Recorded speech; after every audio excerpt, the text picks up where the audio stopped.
हमने finance commission की series start की थी, आज हम उस फाइनेंस कमीशन की सीरीज़ को ख़त्म कर देंगे, क्योंकि ये ख़त्म होगी तो फिर हम अपनी बजट की सीरीज़ जो चल रही है उसे कंटिन्यू करेंगे। वो जैसे ही अभी कंटिन्यू होती है फिर हम अपने वायदे के मुताबिक आपको इकोनॉमिक सर्वे बिल्कुल वैसे ही करके देंगे जैसे हमने फाइनेंस कमीशन ओरिजिनल रिपोर्ट से कवर किया है और जैसे हम बजट कवर करेंगे।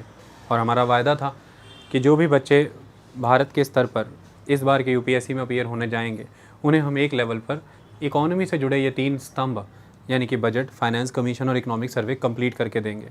हम अपने उस वायदे को निभाएंगे। इसके बाहर क्वेश्चन भी नहीं आएंगे, अगर तो यहाँ से क्वेश्चन आए। अब ये आपके ऊपर निर्भर करता है आप इन्हें कितनी गहराई से और अच्छे से पढ़ते हैं। चलिए इसी सीरीज़ में आगे बढ़ते हैं। फाइनेंस कमीशन के पिछले लेक्चर सुनिए कृपया, अगर आपको ये लेक्चर अच्छे से समझना है। हालांकि इस लेक्चर में इंडिविजुअल कंटेंट रहेगा, बहुत सारे एस्पेक्ट रहेंगे। फैक्ट फिगर्स पे उतना बात ना करके कंसेप्ट पे बात करेंगे, क्योंकि ये लेक्चर ही कंसेप्ट ओरिएंटेड है फाइनेंस कमीशन का। शुरुआत करते हैं। देखिए हमने 3 चैप्टर तो अच्छे से कवर कर लिए थे फाइनेंस कमीशन के, जिसमें लास्ट चैप्टर था टुवर्ड्स कोऑपरेटिव फेडरलिज्म। उसमें अब अगला चैप्टर आ जाता है ग्रांट्स इन एड। जब हम ग्रांट्स इन एड का जिक्र करते हैं, इसमें कई तरह की ग्रांट्स होती हैं। सबसे पहले रेवेन्यू डेफिसिट ग्रांट होती हैं, then the local government grants होती हैं, देन सेक्टर स्पेसिफिक ग्रांट्स हैं, परफॉर्मेंस स्पेसिफिक ग्रांट्स हैं, स्टेट ग्रांट्स हैं, स्टेट स्पेसिफिक ग्रांट्स हैं, और नेचुरल डिज़ास्टर्स से रिलेटेड ग्रांट्स हैं। तो ये ग्रांट्स आपको ध्यान में रखनी है। रेवेन्यू डेफिसिट ग्रांट्स हैं, नेचुरल डिज़ास्टर से रिलेटेड ग्रांट्स हैं, state, sector, performance specific grants हैं, और लोकल गवर्नमेंट्स के लिए ग्रांट्स हैं। इस तरह से ग्रांट्स आती हैं। इसमें शुरुआत रेवेन्यू डेफिसिट ग्रांट्स के तहत करते हैं। ध्यान से समझिए। देखिए जब हम रेवेन्यू डेफिसिट ग्रांट की बात करते हैं तो इसमें 2 तरह की ग्रांट्स आपको देनी होती हैं। एक वो ग्रांट जो कंसोलिडेटेड फंड ऑफ इंडिया से जाती हैं स्टेट्स को, और एक वो ग्रांट जो आर्टिकल 275 के तहत जाती हैं, जो other than the consolidated fund grants कहलाई जाती हैं। आई बात समझ में? अब ऐसे में मुद्दा ये खड़ा हो जाता है कि जब आप ग्रांट्स देते हैं उसके पहले ही आपने टैक्स डेवोल्यूशन भी दिया। आपने वर्टिकल टैक्स डेवोल्यूशन किया जो बाद में हॉरिजॉन्टल स्प्रेड हुआ सभी के बीच में, जिसे हम हॉरिजॉन्टल शेयरिंग कहते हैं। वर्टिकली आपने वर्टिकल स्प्लिट भी किया, केंद्र से राज्यों को कितना टैक्स जाएगा। जब आपने एक लेवल पे वर्टिकल डेवोल्यूशन कर दिया तो फिर ग्रांट्स का कंपोनेंट अलग से क्यों रखा जाता है? क्यों हम उसे टैक्स डेवोल्यूशन में ही नहीं जोड़ देते? उसको समझिए। देखिए जब आप टैक्स डेवोल्यूशन कर रहे हैं उसमें जब राज्यों को पैसा जा रहा है पहला, और जो राज्य अपने स्तर पर अपने टैक्सेस से आमदनियाँ कमा रहे हैं दूसरा, टैक्स और नॉन टैक्स किसी भी माध्यम से, इसमें राज्य स्वतंत्र होते हैं कि वो किस दिशा में कार्य करना चाहते हैं, कहाँ एक्सपेंडिचर करना चाहते हैं, कैसा ग्रोथ का मॉडल अपनाना चाहते हैं। ये एक इंपॉर्टेंट चीज़ है। लेकिन अगर हम भारत की बात करें तो कंप्लीट डाइवर्सिटी से भरा हुआ ये भारत है, जिस भारत को राज्यों का विकास करते हुए समूचे तौर पर एक भारत का विकास करते हुए भी एक दिशा में बढ़ना है। यानी कि हमें अपनी ग्रोथ ट्रेजेक्ट्री को, हर स्टेट की अपनी ग्रोथ ट्रेजेक्ट्री डिसाइड करने की एक इंपॉर्टेंस देनी है। हमें हर स्टेट को अपनी ग्रोथ ट्रेजेक्ट्री डिसाइड करने के लिए एक इंडिविजुअल लिबर्टी भी देनी है। लेकिन हर स्टेट की ग्रोथ ट्रेजेक्ट्री एक यूनियन, एक नेशनल ग्रोथ ट्रेजेक्ट्री के साथ अलाइन होकर के चले, मिल करके चले, इसके लिए ग्रांट कंपोनेंट रहते हैं। ये एक इंपॉर्टेंट चीज़ है, इसलिए इसे डिसकंटिन्यू नहीं किया गया, इसने प्रॉपर कार्य किया है अब तक। ऐसे में जब आप ग्रांट के तहत पैसा देते हैं ये टाइड और अनटाइड होता है। इसमें आपको कई तरह के दिशा निर्देश दिए जाते हैं कि आपको इस दिशा में, इस तरह से, इस क्षेत्र में काम करना है। ये सेक्टर स्पेसिफिक होते हैं, परफॉर्मेंस बेसिस स्पेसिफिक होते हैं। इससे फिर वो राज्य लगभग आपस में और देश के साथ एक बार मिलकर के आगे बढ़ते हैं। तो एक ग्रोथ एस्पेक्ट हमें एक दिशा में नज़र आता है। आई बात समझ में? ऐसे में अगर हम देखें तो जब टैक्स डेवोल्यूशन नहीं होता है उसके पहले ये आंका जाता है कि प्रत्येक राज्य का, हर राज्य का अपना एक्सपेंडिचर क्या है रेवेन्यू अकाउंट में, रेवेन्यू एक्सपेंडिचर क्या है और रेवेन्यू इनकम क्या है, रेवेन्यू अर्निंग्स और रेवेन्यू एक्सपेंडिचर। उसके बेसिस पर ही उसका घाटा पता चलेगा ना कि उसका घाटा कितना है। उसकी कमाई और उसके खर्चे के आधार पर आप उसका घाटा पता लगाते हैं। तो प्री टैक्स डेवोल्यूशन से पहले आप प्रत्येक राज्य का घाटा पता लगाएंगे। उसके तहत आपको ये क्लियर पिक्चर पता लग जाएगी कि कौन कौन सा स्टेट किस लेवल पर फिस्कल डेफिसिट चल रहा है। ये बात क्लियर हो गई। इसके बाद जब आप उसे हमने जब उसे पता लगाया, रेवेन्यू डेफिसिट पता लगाया टोटल प्री टैक्स डेवोल्यूशन के पहले, तो वो 28 में से 25 राज्य जो है वो रेवेन्यू डेफिसिट निकले। 28 में से 25 राज्य रेवेन्यू डेफिसिट निकले। और कितना रेवेन्यू डेफिसिट कितना आया कुल राज्यों का सारा मिलाकर? 6.43 लाख करोड़। यानी कि भारत के कुल राज्य 6.43 लाख करोड़ के रेवेन्यू डेफिसिट में चल रहे हैं, 6.43 लाख करोड़ के। अब आपने वो किया जो आपको करना था, वर्टिकल स्प्लिट मैंने बताया आपको, तो उसे हम कहते हैं टैक्स डेवोल्यूशन। तो अब टैक्स डेवोल्यूशन के बाद का आंकलन देखिए, post tax devolution. Tax devolution आपको पता है इस बार कितना, 8.55 लाख करोड़। 8.55 लाख करोड़ टैक्स डेवल्यूशन गया। जब हमने टैक्स डेवल्यूशन कर लिया उसके बाद जब हमने पोस्ट टैक्स डेवल्यूशन एनालिसिस किया तो निकल करके आया कि 14 राज्य तो रेवेन्यू सरप्लस हो गए, फिर 14 स्टेट्स फिर रेवेन्यू सरप्लस हो गए और कितना हो गए 3.08 लाख करोड़, और 14 स्टेट्स जो हैं वो रेवेन्यू डेफिसिट रहे, दैट इज़ द 74,370 करोड़। तो अंततः हमें रेवेन्यू डेफिसिट ग्रांट कितनी रिलीज़ करनी है, 74,370 करोड़। ठीक है, पोस्ट टैक्स डेवल्यूशन जब हमने आकलन किया, प्री टैक्स डेवल्यूशन तो हमारे सामने 6.43 लाख करोड़ का एक सिस्टम चल रहा था, लेकिन जब पोस्ट टैक्स डेवल्यूशन हमने आकलन किया तो हमें ये क्लियर हो गया कि हमारे सामने अब जो पोस्ट टैक्स डेवल्यूशन भी एक रेवेन्यू डेफिसिट खड़ा है राज्यों के स्तर पर, वो 74,370 करोड़ का है, 74,370 करोड़ का। अब इतना हमें रेवेन्यू डेफिसिट ग्रांट बांटनी है। क्लियर हो गई बात। अब हमने ये रेवेन्यू डेफिसिट ग्रांट जब बांटी तो हमने दो चीज़ें में दो फिगर्स यहाँ पे भी लिखी हैं, पूछा जा सकता है आपसे कि रेवेन्यू डेफिसिट में कौन से वो राज्य रहे जो सबसे सर्वोच्च रेवेन्यू डेफिसिट रहे थे। उनमें केरला 15,323 करोड़, कई तरह की फाउंडेशन इकोसिस्टम सर्विसेज देनी है, वेस्टर्न घाट्स का एक बहुत बड़ा हिस्सा इनके पास आ जाता है इकोलॉजिकल सर्विसेज के तौर पर, कोस्टल रेगुलेशन जोन का एक काफ़ी असर यहाँ पर रहता है, फिर ह्यूमन डेवलपमेंट इंडेक्स पे काफ़ी खर्चा है, लेकिन अगर आप जीडीपी और इकोनॉमी वाइज देखें, प्रोडक्शन वाइज देखें तो उतना नहीं स्ट्रॉन्ग रहता है। तो 15,323 करोड़ का केरला का डेफिसिट दिखा, सबसे टॉप मोस्ट डेफिसिट इसी ने दिखाया। उसके बाद हिमाचल ने 11,431 करोड़, फिर वही फॉरेस्ट रेगुलेशंस की वजह से 60-65% एरिया आपको फॉरेस्ट को डिनोट करना है, फिर माउंटेनियस एरिया है, प्लेन टोपोग्राफी नहीं है, इंडस्ट्री नहीं है, ट्रेड एंड कॉमर्स उस लेवल पर नहीं है, ये सारी चीज़ें हैं। और अगर डेफिसिट में सबसे कम में देखें तो सबसे कम सिक्किम था 448 करोड़। अब सरप्लस की बात करें तो रेवेन्यू सरप्लस में कौन चला गया, रेवेन्यू सरप्लस में सबसे टॉप पे महाराष्ट्र है, रेवेन्यू सरप्लस आया 55,211 करोड़ का, 55,211 करोड़। आई बात समझ में। इसको ऐसे भी बोल सकते हैं 50 था, बस ये जैसे बोल दिया वैसे ही ठीक है, 55,211 करोड़। ओके। सेकंड, इसी में दूसरी कड़ी में गुजरात 40,245 करोड़, 40,245 करोड़। तो इसलिए कहा जाता है महाराष्ट्र गुजरात ये दोनों मिलकर के रिच स्टेट्स के तौर पर जाने जाते हैं, क्योंकि 55,211 करोड़ का रेवेन्यू सरप्लस होना बड़ी बात है। ये क्लियर हुई बात। अब हमने एनालिसिस दिखाला, एनालिसिस क्या निकाला, एनालिसिस में ये निकल करके आया, फाइनेंस कमीशन ये कहता है कि राज्यों के बीच में जब हमने 28 राज्यों का आंकलन किया तो उन राज्यों के बीच में एक बहुत ही वाइड लेवल डिस्पैरिटी नजर आई, एक भेद नज़र आया हमें इस मामले में कि जो पर कैपिटा रेवेन्यू एक्सपेंडिचर होता है किसी भी एक स्टेट का, प्रति व्यक्ति खर्चा जो करता है कोई भी राज्य, उस प्रति व्यक्ति खर्चे में कुछ राज्य तो ऐसे हैं जिनका प्रति व्यक्ति कुल खर्चे में प्रति व्यक्ति खर्चा जो वो कर रहे हैं उस खर्चे में ज़्यादा कॉम्पोनेंट कमिटेड खर्चों का है, committed expenditure in the context of the salary payment, salary pension and interest payment, इन्हें हम नॉन प्रोडक्टिव खर्चा कहते हैं या फिर नॉन एसेट फॉर्मेशन खर्चा कहते हैं। तो वो ये कह रहे हैं कि कुछ पर्टिकुलर ऐसे स्टेट हैं जो बहुत ज़बरदस्त जो भी पैसा खर्च रहे हैं, मान लीजिए 100 रुपया खर्च रहे हैं, 100 रुपये में उनका 70-80 रुपया खर्चा जो जा रहा है वो इस सेटिंग में जा रहा है, that is a committed expenditure. लेकिन कुछ स्टेट्स ऐसे हैं जिन्होंने बहुत अच्छा परफॉर्म कर रहे हैं, जिन्होंने एक तो एफिशिएंसी बढ़ा दी, यानी कि उनका रेवेन्यू कलेक्शन बहुत अच्छा है, पहली बात। दूसरा, उन्होंने अपने खर्चों को रैशनलाइज कर दिया, रिड्यूस कर लिया।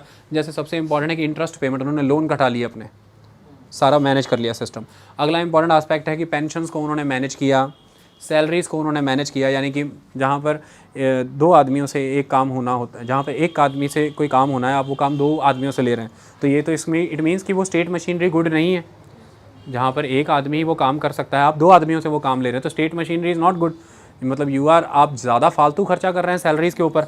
इसके लिए तो आपको वर्क एथिक्स लाने पड़ेंगे, बेस्ट मैनेजमेंट लानी पड़ेगी ताकि आप सैलरीज़ पे खर्चा घटा सकें। तो सैलरीज़ पे खर्चा घटाया, कुछ लोग कहेंगे प्राइवेटाइजेशन करके सैलरीज़ पे खर्चा घटाया, उन्होंने एक डिपार्टमेंट प्राइवेटाइज़ कर दिए, सरकार के ऊपर बोझ नहीं रहा सैलरी का, प्राइवेट प्लेयर आ गए। तो प्राइवेट प्लेयर भी तभी आए ना जब वहाँ पर ग्रोथ है, जब वहाँ पर जीडीपी है, जब वहाँ पर इंफ्रास्ट्रक्चर प्रोवाइड किया आपने, सप्लाई चेन मैनेजमेंट दिया, लॉजिस्टिक्स आपने प्रोवाइड किया, तभी जा करके प्राइवेट प्लेयर आया, अदरवाइज़ तो प्राइवेट प्लेयर भी वहाँ नहीं आ सकता था। तो ऐसे में वो प्राइवेट प्लेयर को लेकर के आए, प्राइवेट इन्वेस्टमेंट को लेकर के आए, ज़्यादा से ज़्यादा लोगों को वहाँ पर रोज़गार दिलाया, ना कि सरकारी नौकरियों में। ज़्यादा से ज़्यादा लोगों को सेल्फ एम्प्लॉय के तौर पर आपने आगे बढ़ाया, ज़्यादा लोगों को बिजनेसेस की तरफ लेकर के आए, तो स्टार्टअप्स की तरफ लेकर के आए, स्टैंडअप्स की तरफ लेकर के आए, सेल्फ एम्प्लॉय की तरफ लेकर के आए, बिजनेसेस की तरफ लेकर के आए, प्राइवेट इन्वेस्टमेंट लेकर के आए, फॉरेन इन्वेस्टमेंट्स लेकर के आए, जिससे सरकार के ऊपर नौकरियों का बोझ घटा, तो इसलिए सैलरी बिल घटा। ये सारा आपने मैनेज किया। गुड लेवल पेंशन प्लान्स लेकर के आए आप, उनको अप्लाई किया ताकि पेंशन का बोझ भी सरकार के ऊपर घटा। ये सारी चीज़ें करके आपने किसी तरह से अपने रेवेन्यू को बेटर मैनेज कर लिया, यानी कि खर्चे आपने घटाए, आमदनी आपने बढ़ाई। तो ऐसा कहा जाता है कि अब अगर रेवेन्यू डेफिसिट ग्रांट आप बांट रहे हैं, उस रेवेन्यू डेफिसिट ग्रांट को बांटते हुए भी तो ये देखना है कि कौन से राज्य हैं जो अच्छा प्रयास कर रहे हैं कि वो कमिटेड एक्सपेंडिचर को घटा रहे हैं और डेवलपमेंट रिलेटेड एक्सपेंडिचर को अच्छा बढ़ा रहे हैं, और कौन से राज्य ऐसे हैं जो रेवेन्यू डेफिसिट ग्रांट की उम्मीद में केवल कमिटेड एक्सपेंडिचर ही बढ़ाते चले जा रहे हैं। ऐसे में तो फिर ये मॉरल हज़ार्ड की सिचुएशन आ जाएगी कि जो अच्छा परफॉर्म कर रहे हैं उन्हें हम इंसेंटिवाइज नहीं कर रहे हैं, उन्हें हम सपोर्ट नहीं कर रहे हैं। इनफैक्ट जो बुरा परफॉर्म कर रहे हैं, जो कमिटेड एक्सपेंडिचर के क्षेत्र में आगे बढ़ते चले जा रहे हैं, उन्हें हम रेवेन्यू डेफिसिट ग्रांट के नाम पर पैसा पूर्ति करते चले जा रहे हैं, तो वो तो इस दिशा में आगे बढ़ते ही रहेंगे। फिर ऐसे में फिर यहाँ पर ये कहा गया है कि उन राज्यों से इल्तजा की जाती है, उनसे ये गुजारिश की जाती है कि भैया आप अपने ये कमिटेड एक्सपेंडिचर्स को मैनेज करिए। उसके लिए सबसे इंपॉर्टेंट है कि रैशनलाइज और रिड्यूस करें अपने इन एक्सपेंडिचर्स को, और दूसरा है कि आप इंक्रीज़ करें अपने रेवेन्यू शेयर को, अपने खुद के रेवेन्यू शेयर को बढ़ाइए ना, ताकि आपको रेवेन्यू डेफिसिट ग्रांट कम लेनी पड़े। और दूसरा रैशनलाइज करिए, रिड्यूस करिए। और तरीके मैंने आपको अभी बताए, लोन मैनेजमेंट बेटर करिए। जो भी पैसा आप लोन ले रहे हैं वो प्रोडक्टिव एसेट्स में लगाइए, ना कि सैलरी पेंशन देने में लोन का पैसा लगा लीजिए। तो प्रोडक्टिव इंफ्रास्ट्रक्चर क्रिएट करिए, उसके ऊपर ज़्यादा वैल्यू एडिशन करिए, बेटर टैक्स कलेक्शन प्रैक्टिसेस आप फॉलो कराइए, करप्शन फ्री एक एटमॉस्फेयर प्रोवाइड करिए, सिंगल विंडो क्लियरेंस सिस्टम दीजिए जिसके तहत इन्वेस्टर वहाँ पर आए, इन्वेस्टर फ्रेंडली एटमॉस्फेयर वहाँ पर क्रिएट करिए, better security and safety management system लेकर के आइए जिसके तहत लोग अपनी इन्वेस्टमेंट और प्रॉपर्टी को सिक्योर और सेफ फील कर सकें। इसके अलावा बेटर लॉजिस्टिक्स लेकर के आइए, वहाँ पर बेटर फाइनेंसिंग लेकर के आइए, बेटर लोन सिस्टम लेकर के आइए, बैंकों की तरफ से लोन दिया जाए उन कंपनियों को ताकि वो वहाँ पर काम कर सकें। ये सारी चीज़ें, बेटर स्किल डेवलपमेंट लेकर के आइए, बेटर लेबर लॉस को अप्लाई करिए वहाँ पर, ताकि वहाँ पर लेबर अच्छे से अवेलेबल हो पाए और लोगों में स्किल्स भी हो, बेटर एजुकेशन फैसिलिटी। ये सारी चीज़ें लेकर के आएंगे तो फिर आपका रेवेन्यू भी बढ़ेगा और आपके खर्चे भी घटेंगे। इसके तहत फिर रेवेन्यू डेफिसिट ग्रांट में आपको ज़्यादा शेयर लेने की ज़रूरत नहीं पड़ेगी, ये सब आपको करना पड़ेगा। ये रेवेन्यू डेफिसिट के क्षेत्र में यही इंपॉर्टेंट आस्पेक्ट इस बार रखा गया है, आपको पता होना चाहिए। ये फिगर बहुत इंपॉर्टेंट है, 74,370 करोड़ की इस बार रेवेन्यू डेफिसिट ग्रांट दी गई है। इसमें से ये राज्य रहे हैं जो डेफिसिट में सबसे सर्वोच्च रहे हैं, केरला, हिमाचल, और सबसे न्यूनतम रहा है डेफिसिट में सिक्किम, और जो सबसे अच्छे रहे हैं सरप्लस के मामले में महाराष्ट्र और गुजरात। और उसमें इस बार जैसे वहाँ पर आउट ऑफ बजट बोरोइंग का कंसेप्ट बहुत स्ट्रॉन्ग था, आउट बजट बोरोइंग का, वैसे ही ऑफ बजट बोरोइंग, वैसे यहाँ पर मैंने फाइनेंस कमीशन के पहले लेक्चर में ऑफ बजट बोरोइंग कराया था, अच्छे से कराया था, अच्छे सुन लेना। वैसे ही यहाँ पर कमिटेड एक्सपेंडिचर का जिक्र बार बार आ रहा है कि committed expenditures we need to reduce. Suppose there will be questions that for the purpose of fiscal consolidations finance commission is recommending in the field of, तो first aspect is of budget borrowing को we need to curtail, second aspect the committed expenditure we need to reduce. Unless until you are not having any knowledge of the committed expenditure, you cannot answer such questions. So that's why I am detailing such kind of topics, ताकि आप वो easily answer, क्योंकि economy का question कभी सीधा नहीं होगा, लेकिन इकोनॉमी का क्वेश्चन कभी टेढ़ा भी नहीं होगा। वो क्वेश्चन ऐसा होगा जो रेलेवेंट होगा, जो आप अगर अच्छे से इकोनॉमी की है तो बहुत सरल है, 1 मिनट में आंसर कर जाओगे आप। छोटे छोटे शब्दों को पढ़ लेना बस, कमिटेड एक्सपेंडिचर, ये वर्ड एक्सप्लेन होने चाहिए। इसके बाद दूसरी ग्रांट आ जाती है स्पेशल ग्रांट्स। देखिए तकरीबन राज्य हर बार ये मांग करते थे पिछले फाइनेंस कमीशन से, तो फाइनेंस कमीशन 13 तक तो ये सिस्टम चला कि राज्य स्पेशल ग्रांट मांगते थे, स्पेशल स्टेटस, स्पेशल ग्रांट। क्या कहते थे, हमें स्पेशल ग्रांट दीजिए। कोई कहता था हम फ्लड प्रोन हैं, कोई कहता था हम सुनामी प्रोन एरिया हैं, कोई कहता था हम अर्थक्वेक प्रोन में हैं, कोई कहता था ड्रॉट प्रोन एरिया हैं, कोई कहता था फसलें अच्छी नहीं होती हमारे यहाँ पर, कहीं पर लाइफ स्टॉक को सपोर्ट करना, पशुओं को सपोर्ट करना, उसके लिए अलग पैसा चाहिए, कहीं पर ह्यूमन डेवलपमेंट इंडेक्स बहुत ही डाउन है, उसको अपग्रेड करना, उसके लिए पैसा चाहिए। किसी भी आधार पर आप स्पेशल ग्रांट मांगा करते थे। अब हुआ ये कि फाइनेंस कमीशन 13 तक तो जो सेंटर से टैक्स डेवोल्यूशन आता था वो 32% होता था, लेकिन फाइनेंस कमीशन 14 ने ये डिसाइड किया कि भाई ज़्यादा से ज़्यादा पैसा केंद्र से राज्यों को टैक्स डेवोल्यूशन के माध्यम के थ्रू जाना चाहिए एज़ कम्पेयर टू ग्रांट। मैंने आपको बताया था, और वो उसने इसलिए कल्पना की क्योंकि वह मानता था कि ये एक स्टैट्यूटरी प्रोविजन है, ये एक वैधानिक तरीका है जिसके तहत टैक्स डेवोल्यूशन के तहत पैसा जाता है। इससे केंद्र राज्यों को पॉलिटिकली प्ले नहीं कर पाएगा, और राज्य भी केंद्र को पॉलिटिकली प्रेशराइज नहीं कर पाएंगे कि हम आपको समर्थन दे देंगे सरकार के भीतर, या हम आपके साथ आ रहे हैं, या आने वाले आगामी चुनाव में हम अपनी पार्टी का आपके साथ कोलिशन करके चुनाव लड़ेंगे, आप हमें स्पेशल ग्रांट यहाँ पर प्रोवाइड करिए। इस तरह के पिछले एपिसोड बहुत सुना करते थे, आपको देखा करते थे कि केंद्र की सरकार बिहार सरकार को स्पेशल ग्रांट देने जा रही है, कारण यह है कि आगामी चुनाव में दोनों मिल करके चुनाव लड़ेंगे। ये चीज़ें इसमें माना गया कि केंद्र की डिस्क्रिशन चल जाती है, पॉलिटिकल प्ले हो जाता है। इससे बेहतर तरीका है कि आप स्टैट्यूटरी डेवोल्यूशन करिए, that is a split, that is a tax devolution. तो फाइनेंस कमीशन 14 ने ये स्पेशल ग्रांट वाला टंटा ही खत्म कर दिया, 32% की जगह 10% बढ़ा करके सीधा सभी राज्यों को स्पेशल ग्रांट स्टेटस में ही ला दिया। एक तरह से टैक्स डेवोल्यूशन ही 42% कर दिया, क्योंकि टैक्स स्पेशल ग्रांट के तौर पर जो पैसा मिलता भी था 32% के ऊपर, वो मात्र 10% ही होता था, उन्होंने 42% ही कर दिया। ये बात समझ में आई। अब इसके तहत इस बार क्या हुआ है कि आपने देखा कि 2019-20 में आपने स्पेशल ग्रांट, इस बार भी राज्यों को, राज्य किस चीज़ की मांग कर रहे थे? Special status. आपने स्पेशल स्टेटस राज्यों को नहीं दिया, जिसके तहत उन्हें वो स्पेशल ग्रांट ना मिल पाए। आपने क्या कर दिया यहाँ पर, आपने 2019-20 में देखा कि 2019-20 के डाटा के अकॉर्डिंग टैक्स डेवोल्यूशन हो गया। पहला तो वर्टिकल स्प्लिट होता है टैक्स डेवोल्यूशन, दूसरा रेवेन्यू डेफिसिट।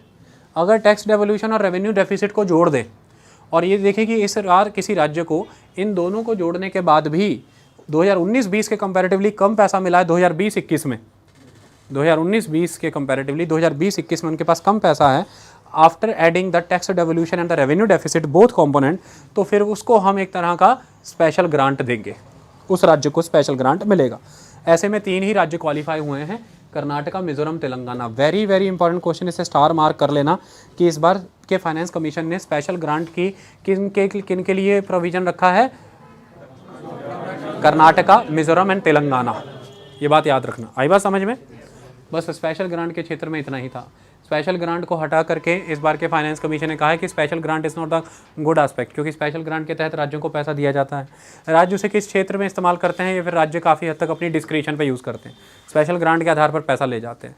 इससे स्पेशल ग्रांट के तहत केंद्र से राज्यों को पैसा जा भी रहा है, लेकिन उन राज्यों का विकास नहीं हो रहा है, क्योंकि पेरेनियली वही राज्य स्पेशल ग्रांट की मांग भी कर रहे हैं, स्पेशल स्टेटस की मांग भी कर रहे हैं। इतने लंबे समय से आपको स्पेशल स्टेटस दिए जाने की वजह से, जो स्पेशल ग्रांट पैसा आ रहा था, इसकी वजह से आपका वो स्पेशल स्टेटस वाली कंडीशन में सुधार होना चाहिए था, आप उससे अपग्रेड हो जाने चाहिए थे। लेकिन लगातार बस 20, 30, 40 साल बीत जाने के बाद अगर आप भी अभी भी आप उसी परिस्थिति में खड़े हैं, तो इसका उद्देश्य ये निकल करके आता है, इसका आउटकम ये निकल करके आता है कि भाई जिस क्षेत्र में पैसा लगना चाहिए था आप उस क्षेत्र में नहीं लगा पाए। कैंसर एज इट इज़ ही बना हुआ है, जो कमियां हैं वो एज इट इज़ ही बनी हुई हैं। इसका वायबल सोल्यूशन ये है कि स्पेशल ग्रांट देने की बजाय सेक्टर स्पेसिफिक ग्रांट की तरफ आया जाए, परफॉर्मेंस स्पेसिफिक ग्रांट की तरफ आया जाए। और इस बार के फाइनेंस कमीशन ने स्ट्रांगली इसी पर रिलाई किया है कि हम सेक्टर स्पेसिफिक और परफॉर्मेंस स्पेसिफिक ग्रांट पे ज़्यादा फोकस करेंगे as compare to the special grant. तो उसी में अब आपको बताते हैं कि सेक्टर स्पेसिफिक ग्रांट को लेकर के ये क्या कहते हैं। देखिए, एक तरफ राज्यों का अपना पैसा होता है जो अपने लेवल पर टैक्स और नॉन टैक्स रेवेन्यू कमाते हैं, दूसरी तरफ होता है जो सेंटर से उनको डेवोल्यूशन आता है। ये सेंटर से डेवोल्यूशन आने के बाद और राज्यों की अपनी आमदनी के बाद भी आप उन्हें कई तरह की ग्रांट देते हैं। इन ग्रांटों में आपने देखा एक ग्रांट तो सीधी दे दी गई, that is the revenue deficit grant. वो तो उनका राज्यों का घाटा ही था, उसे पूर्ति करने के लिए दे दी गई। दूसरी ग्रांट आपने अब देख ली कि उसमें भी स्पेशल ग्रांट दे दी गई कि भाई टैक्स डेवोल्यूशन और रेवेन्यू डेफिसिट के बाद भी इनकी जो कमाई है वो पिछले वर्ष से कम ही बन रही है, तो फिर इसको हमें स्पेशल ग्रांट देनी पड़ी। लेकिन इसके बाद अब आपने देखा कि इतना करने के बाद भी सभी राज्यों में एक पैरिटी नहीं आती, सभी राज्यों में पैरिटी नहीं आती, पहली बात। और दूसरा, इतने करने के बाद भी ये देखा कि देश के स्तर पे और राज्यों के स्तर पे जिन जिन क्षेत्रों का विकास होना बनता है उन क्षेत्रों के विकास में भी अंतर्राज्यीय अंतर होता है, इंटरस्टेट डिफरेंसेस होते हैं, वेरिएशंस होती हैं। नेशनल लेवल पर कई तरह की लोपसाइडेड डेवलपमेंट है, कुछ क्षेत्र ज़्यादा विकसित है उन क्षेत्रों के अधीन, उन मामलों में, उन सेक्टर्स में, और कुछ राज्य पिछड़े हैं। ऐसे में हमें सेक्टर टारगेट करने होंगे और उन सेक्टर को भी हमें टारगेट करना है कि वो सेक्टर किसी राज्यों में ज़्यादा प्रभावित हैं और किसी राज्यों में फिर भी अच्छा परफॉर्म कर रहे हैं। तो ऐसे में हमें इकोनॉमी पे अगर फोकस करना है, सोसाइटी पे फोकस करना है, ईज़ ऑफ लाइफ पे फोकस करना है, बेटर लिविंग कंडीशन और स्टैंडर्ड ऑफ लिविंग पे फोकस करना है, हमें पैसे ईयर मार्क करने पड़ेंगे, डायरेक्टली एलोकेट करने पड़ेंगे सेक्टर्स को भी, ताकि राज्य सेक्टर इग्नोर ना कर सके। इसलिए सेक्टर स्पेसिफिक ग्रांट का प्रोविजन होता है। इसमें अब तक के जो फाइनेंस कमीशन है वो इस तरह के सेक्टर स्पेसिफिक ग्रांट के प्रोविजन लेकर के आए। जैसे सेक्टर स्पेसिफिक में एजुकेशन को एक सेक्टर माना गया है, मतलब जो पैसा सारा दे रहे हैं वो दे रहे हैं, इसके अलग से एजुकेशन को पैसा जाएगा, ये सिर्फ एजुकेशन के नाम पे जाएगा। अब ये किस राज्य को कितना मिलेगा ये डिपेंड करेगा उस राज्य में एजुकेशन का स्तर क्या है। लेकिन आपने ये पैसा ना किसी लोकल बॉडी को दिया, ना ये पैसा आपने किसी राज्य को दिया, ना ये पैसा किसी रेवेन्यू डेफिसिट का हिस्सा, ये पैसा एक एजुकेशन नाम के क्षेत्र में दिया, एक सेक्टर में दिया, और वो एजुकेशन के क्षेत्र का ही विकास होगा इस पैसे से। इससे आप किसी स्टेट पे डिपेंड नहीं है, किसी पॉलिसी मेकर पे डिपेंड नहीं है कि वो एजुकेशन को विकास कर भी रहा है। मान लीजिए उसके पास 10,000 रुपया है, वो 10,000 रुपया सारा खर्चा उसने कर दिया बाकी सभी क्षेत्रों में, लेकिन एजुकेशन पे खर्चा नहीं किया। सिर्फ पैसे होने का मतलब ये भी नहीं है ना कि आप हर क्षेत्र में ही वो खर्चा कर देंगे। और फिर ये अश्योर कैसे किया जाए कि एजुकेशन जैसे बेसिक चीज़ें भी विकसित हो रही हैं। तो लोकतंत्र को देखते हुए, डेमोक्रेसी को देखते हुए, बढ़ती जनसंख्या को देखते हुए, लोगों के बीच बढ़ते बेरोज़गारी को देखते हुए, माल न्यूट्रिशन को देखते हुए, हेल्थ की समस्याओं को देखते हुए, देश को पूर्ण रूप से एक स्तर पर बनाए भी रखने के लिए हमें कुछ क्षेत्रों में खास कार्य करने पड़ते हैं। ऐसे में हम एजुकेशन के क्षेत्र में खर्चा कर रहे हैं और बाकी राज्यों को मिलेगा जिस जिस राज्य में एजुकेशन की प्रॉब्लम ज़्यादा है। हेल्थ था, इन्वायरमेंट था, जस्टिस था, रोड था, हेरिटेज कंजर्वेशन है, upgradation of administration and social services. अब आप पूछते हैं सर प्रीलिम्स से पहले या मेन से पहले क्या टॉपिक्स पढ़े। अब ये टॉपिक नहीं बता रहा हूँ मैं, अब फाइनेंस कमीशन ने जो टॉपिक बताए इन्हीं को पढ़ के जाओ। और हमारी इकोनॉमी के पहले लेक्चर्स, अगर मेरी इकोनॉमी की जो हम सीरीज़ अपलोड किए हैं, फाइनेंस कमीशन की रिपोर्ट पढ़ लेना और हमारे इकोनॉमी के लेक्चर सुन लेना। आप कहीं अगर वन थर्ड के भी आसपास कहीं रिपोर्ट ठहर गई तो आप बता देना, कुछ नहीं है, सिर्फ सब वही रिपीट किया उन्होंने। और यही सारे इंपॉर्टेंट क्वेश्चन बनते हैं एग्जाम के। किस पे पढ़ के जाना है? एजुकेशन के क्षेत्र में पढ़ के जाना है। क्या पढ़ के जाना है? हेल्थ का पढ़ के जाना है, एनवायरनमेंट पढ़ के जाना है, यही टॉपिक है बस। इस पे काम करके जाइए, लेटेस्ट डेवलपमेंट सारी देख के जाइए। एग्जाम से 10-15 दिन पहले क्वेश्चन होंगे, कैसे नहीं होंगे। सारे लॉ देख लीजिए, सारे न्यू ट्रीटीज़ देख लीजिए इंटरनेशनल, और सारे प्रोविजंस देख लीजिए। लेकिन इस बार के फाइनेंस कमीशन ने कहा कि हमने इनको कंसिडरेशन पे रखा है। न्यूट्रिशन, तो न्यूट्रिशन पे पढ़ना कितना ज़रूरी है। Health, pre primary education, judiciary, rural connectivity, railway, statistics, police training and housing.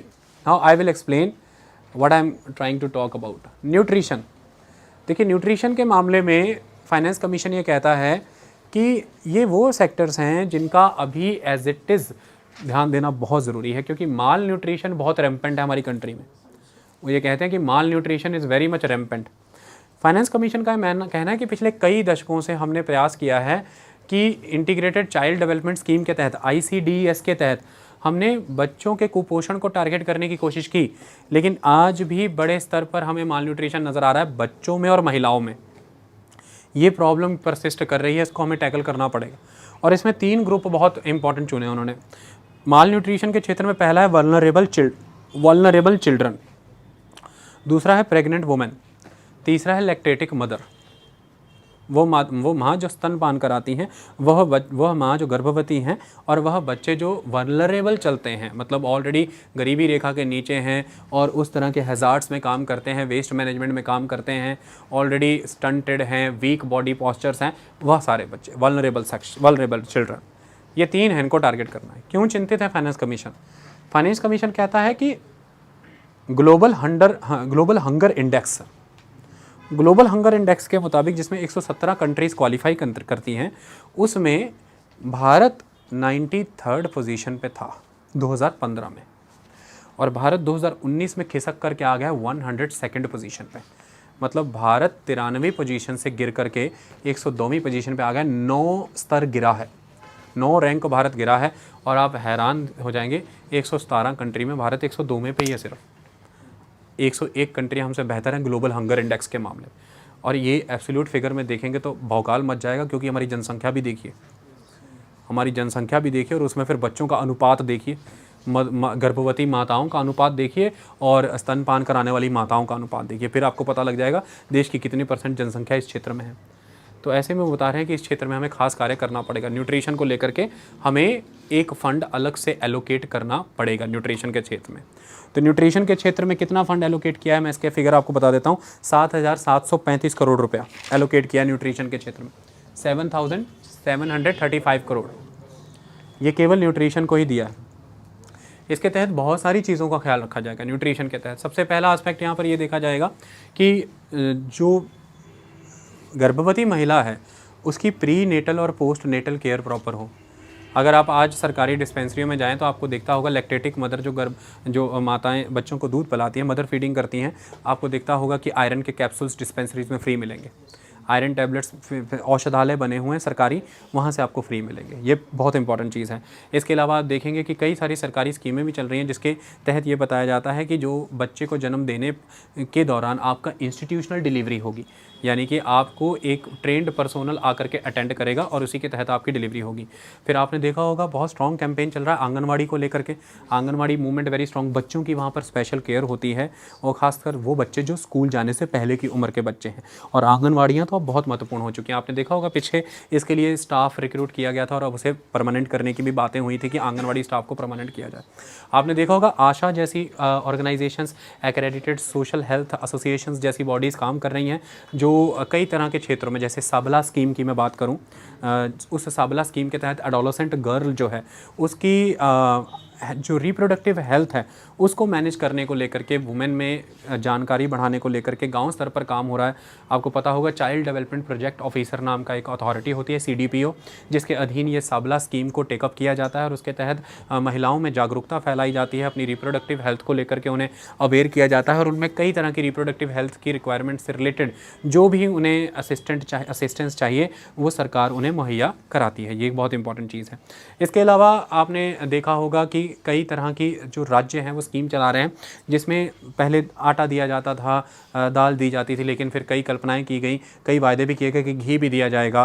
Nutrition provide करने की कोशिश है कि न्यूट्रिशियस डाइट होनी चाहिए। सरकार ने अपनी डेफिनेशन में भी बदलाव करने की कोशिश की कि जो गरीबी रेखा की डेफिनेशन है इसमें हम सिर्फ कैलोरीज़ के एस्पेक्ट को काउंट करके चल रहे हैं, लेकिन हमें ध्यान रखना चाहिए कि हमें पब्लिक डिस्ट्रीब्यूशन सिस्टम में PDS के तहत जो हम फूड सिक्योरिटी दे रहे हैं, फूड सिक्योरिटी में हमें न्यूट्रिशन का एस्पेक्ट रखना चाहिए। फूड सिक्योरिटी केवल भोजन भरना नहीं है, एक पौष्टिक भोजन भरना है, मतलब कि थाली भोजन से लैस ना हो, पोषण से लैस हो, ये बड़ी बात है। तो पोषण को लेकर के आज देखिए जागरूकता है। आपने देखा होगा बच्चों की जो कामकाज है, 14 साल से छोटी उम्र के बच्चे काम नहीं करेंगे। चाइल्ड लेबर आपने प्रोटेक्ट कर दिया, हज़ार्डस एक्टिविटी में वो काम नहीं कर सकते हैं, वेस्ट मैनेजमेंट में उन्हें काम पे नहीं लगाया जा सकता है, सारे प्रोटेक्शन गियर्स उन्हें प्रोवाइड करना है, ये एक इंपॉर्टेंट आस्पेक्ट है। तो ये सारी चीज़ें इंटीग्रेटेड चाइल्ड डेवलपमेंट के तहत उन्हें स्कूलों में बाद में जाकर के मिड डे मील स्कीम चलाई गई जिनमें उन्हें भोजन दिया जा रहा है। और इस बार की जो नई एजुकेशन पॉलिसी उसमें कल्पना रखी गई कि सुबह 2 बार खाना दिया जाए।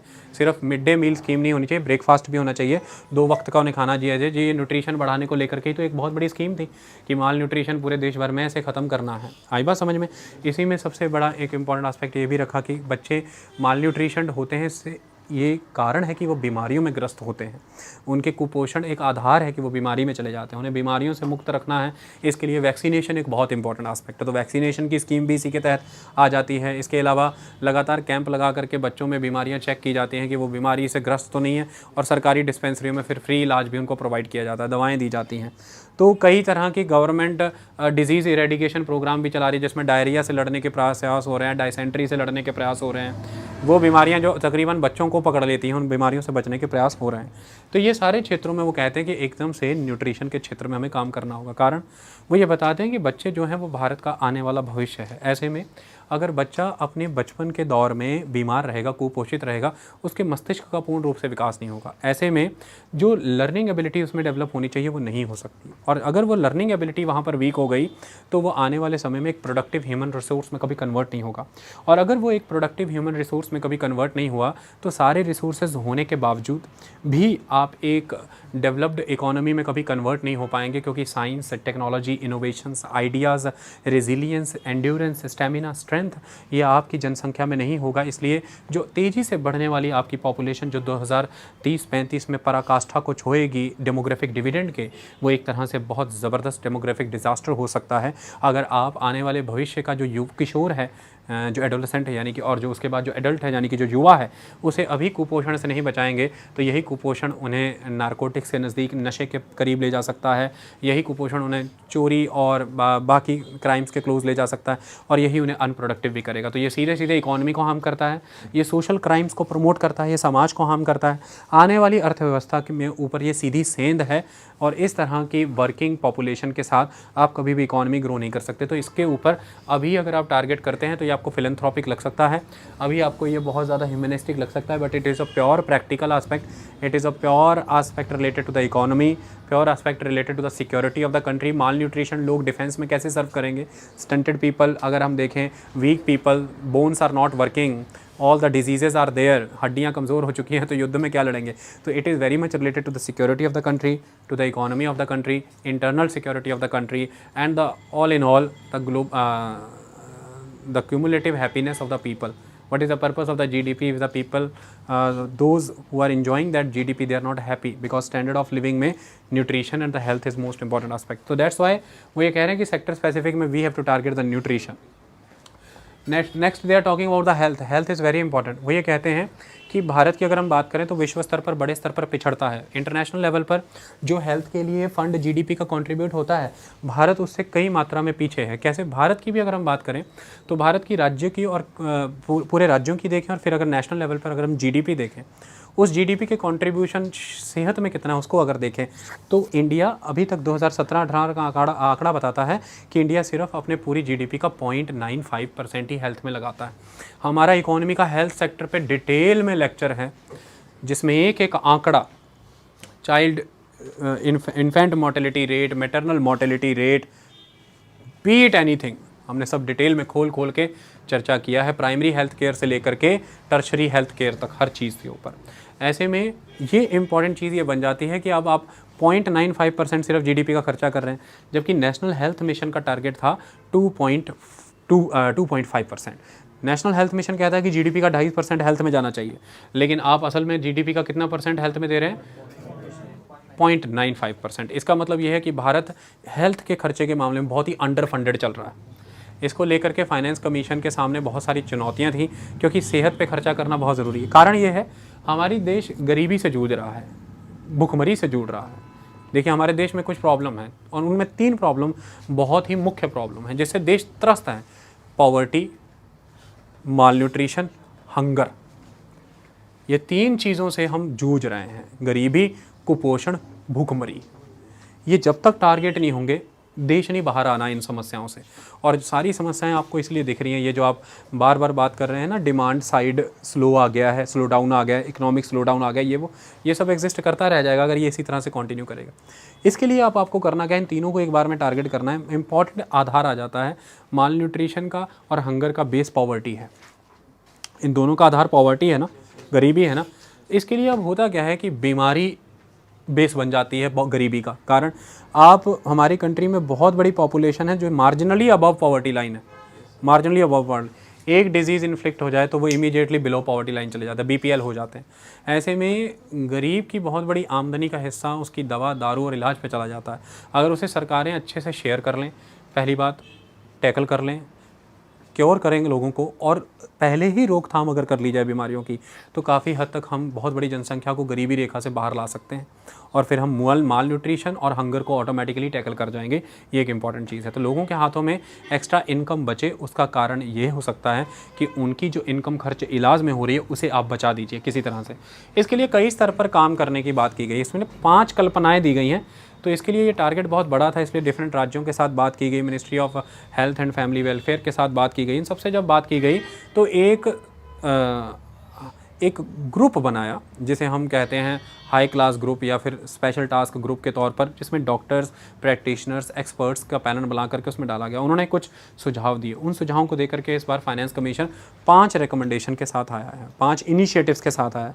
ये 5 इनिशिएटिव बहुत इंपॉर्टेंट है। अगर आपको मेंस में पूछे जाते हैं या इंटरव्यू में आते हैं या फिर प्रीलिम्स में पूछे जाते हैं कि भाई हेल्थ सेक्टर के विकास के लिए हमें क्या करना चाहिए, पहले इनिशिएटिव के तौर पर वो ये कह रहे हैं कि हमारे देश में लगभग कुल 247 ऐसे डिस्ट्रिक्ट हॉस्पिटल हमें चुनने हैं, 247 डिस्ट्रिक्ट हॉस्पिटल्स, जिन डिस्ट्रिक्ट हॉस्पिटल्स में हमें मेडिकल कॉलेज स्थापित करना है विद 100 बेड कैपेसिटी। हमें 247 डिस्ट्रिक्ट हॉस्पिटल्स आइडेंटिफाई करने हैं जिनमें हमें मेडिकल कॉलेज खोलना है विद 100 बेड फैसिलिटी। मैं बताऊंगा ये ऐसा क्यों करना है और इसका महत्व भी क्या है, ये भी मैं आपको बताऊंगा। दूसरी चीज़ वो ये कह रहे हैं कि हमारी कंट्री में medical sector is suffering. If you are good medical practitioner you will never become teacher, you will become doctor. So teachers we are lacking in the medical field. Teachers are not there. Likewise the infrastructure, the institutions not there. Very costly affair. इसको अब एकदम से target कैसे करें फिर? तो सरकार ये कह रही है कि जो प्राइवेट सेक्टर है, जो प्राइवेट इंफ्रास्ट्रक्चर है, जो प्राइवेट प्लेयर्स हैं, मशीन्स हैं, हॉस्पिटल्स हैं, डॉक्टर्स हैं, इनको ये कहा जाएगा कि ये कोर्स प्रोवाइड करें स्टूडेंट्स को, जो कोर्स मंत्रालय के अधीन ही रहेगा, और उस कोर्स को प्रोवाइड करने के बदले में जब ये लोग कोर्स प्रोवाइड कर देंगे, उस कोर्स को प्रोवाइड करने के बदले में वो जो हॉस्पिटल है, वो जो प्राइवेट सेक्टर है, उसको क्या लाभ होगा? तो उसको section 80JJ of the income tax के तहत बड़े लेवल पर रियायत दे दी जाएगी। जैसे आपको लाइफ इंश्योरेंस लेने पर या फिर आपको हेल्थ इंश्योरेंस लेने पर छूट मिलती है, वैसे उन्हें भी इंसेंटिवाइज़ कर दिया जाएगा, उन्हें भी छूट दे दी जाएगी। और कौन कौन से हॉस्पिटल इसके लिए क्वालिफाई होते हैं या कौन कौन से किस स्तर की ये लोग डिप्लोमा वहाँ पर कंट्रीब्यूट कर पा रहे हैं, उसके लिए एक नैक जैसा national assessment and accreditation council के जैसा, जो कॉलेजेस को असेसमेंट करके एक्रेडिटेट करती है, ए है या A+ है, ऐसी नैक जैसी बॉडी को हमें इंड्यूस यहाँ पर करना है। तो सबसे पहला एस्पेक्ट, गुणवत्ता तय करने के लिए हम असेसमेंट करा लेंगे।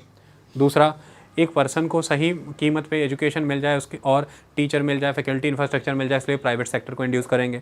प्राइवेट सेक्टर को भी पैसा मिल जाए, आमदनी मिल जाए, इसलिए उन्हें टैक्स में एग्जम्पशन दे दी जाएगी। और ये करोड़ों में होती है, क्योंकि हम लोग टैक्स ही उस लेवल का भरते तो हमें फीलिंग नहीं आती, लेकिन जब टैक्स करोड़ों में जाता है तो उसमें जब इस तरह की एग्जम्पशंस मिलती है तो वो भी फिर करोड़ों में जाती है। इस बात का ख्याल रखेंगे आप। इस तरह की चीज़ें करके छात्र पर भी फीस का बोझ अधिक नहीं पड़ा, हॉस्पिटल को भी अपनी कमाई होती रही।